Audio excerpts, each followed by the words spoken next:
Good morning, everybody. Cousin Gunner here. Mr. Georgia man, this one's for you. Slow down. Just slow down. We heard the stories all summer about, this Georgia player street racing and this Georgia player getting pulled over by the cops doing however fast you going. It's not really funny anymore. From what I understand, people have already died. More people can die. People can get hurt. Here's the thing. It's not that I have a problem with that in and of itself, which, I mean, it's not a good thing, but hey, you do you. However, when it's something that kind of covers over the whole program like that, where what I start to notice and what a lot of people really start to notice is your discipline issues. And it was really highlighted this summer at media days when they talked to Kirby about it. I'm bringing this up because as recently as last week, a Georgia player got pulled over on, I think it's like the interstate loop or something around Atlanta, raining, wet roads, pulled him over doing 106 miles an hour. Said he was trying to speed up so he could pass two cars. The cops didn't buy it. No proof of insurance, stuff covering the windows. There was like a laundry list of stuff that they got him for. I don't know if he was actually arrested or not, but that's kind of neither here nor there. But if it's a problem that kind of keeps having like that, where's the discipline from the coaching staff? Where's the discipline from the other players? From your player leadership, Carson Beck and other veterans on the team. Why has there not been, and this has already been said by plenty of other people in the media, but why has there not been like a players meeting, players only, coaches, y'all go to the office, players meeting only, and then like some leadership amongst the players basically put their foot down, because it's making you look bad. And the whole thing was made a little worse back during the summer. They had media days out in Texas, and this had happened a couple of times, and it was, of course, it's all over the news. Anytime a team like Georgia has a player get in trouble for anything, whether it's driving 100 miles an hour or whatever, doesn't really matter. The media is going to be all over it. You should know ahead of time you're not covering this stuff up, so it's going to come out. So then they asked Kirby about it at media days, and he completely passes the buck. And the media tore him up over that. He basically said, well, as far as any kind of, discipline, fallout or, how it's going to be handled or whatever, we're going to leave that up to the what he called their NIL collective, which basically was code for I'm not going to deal with it. I'm going to let somebody else deal with it. Wrong answer if you're the head coach. Hey, that answer was not received very well, and the media rolled on it for a little while. You're the head coach. You're the boss. You are, whether you want to be or not, you're responsible for what those players do. You're responsible for what your staff does. And at the end of the day, the buck needs to stop with you.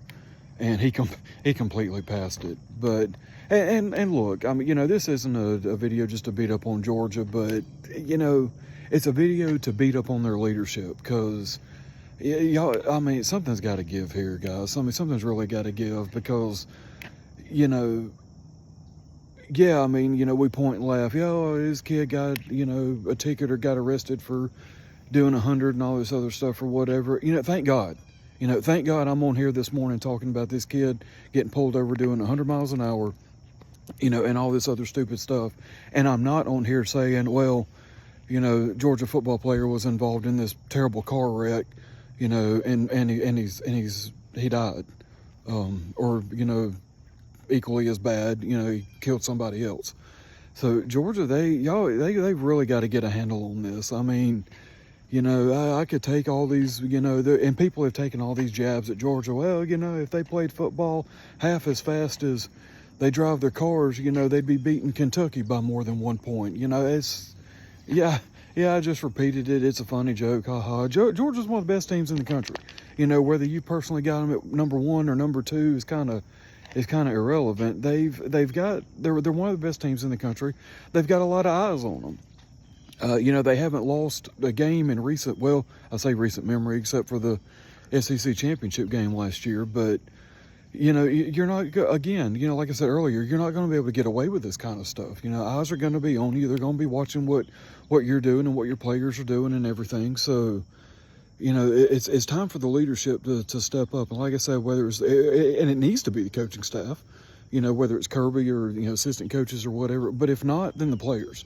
You know, Carson Beck and, you know, some other senior leadership basically need to corner everybody up and be like, all right, this is how it's going to be from here on out. We're tired of y'all embarrassing us like this. So, you know, hopefully they can get that straightened out before somebody gets hurt or worse.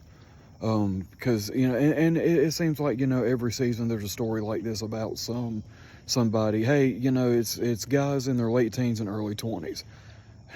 I was in my late teens and early 20s for about a decade and a half, so I understand the stupidity part of it. It comes with the territory. It's just one big growing pain. But, you know, and yeah, are they good kids? Yeah. I mean, you know, pulling these little stunts don't make them bad kids, don't make them bad people at all. I'm not on here slamming anybody personally at all. But what I am kind of, again, foot stomping a little bit is, where's the leadership? Where's the accountability and the leadership, you know, that can get this straightened out for them? Because they're, you know, yeah, I mean, it could be more stories about the same kind of thing going on, or it could be more stories about stuff happening to their players when it's preventable.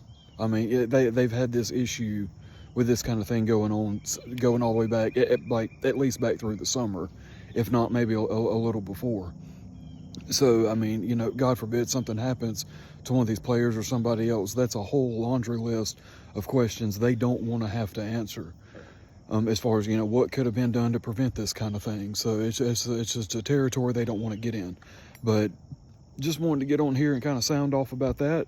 Got some other, hopefully decent, you know, watchable content coming up in the near future, and a couple little extras. The games this weekend are going to be great. I'm sure I will probably get on here and talk about the Tennessee-Oklahoma game at some point, because the storylines are just endless. That whole day is going to be wild. Yeah, game day is going to be in Norman, and then the game won't be until that evening. Chris Fowler and Kirby Herbstreit are going to be calling the game. I think it's going to be on ABC. I think it's at 6:30.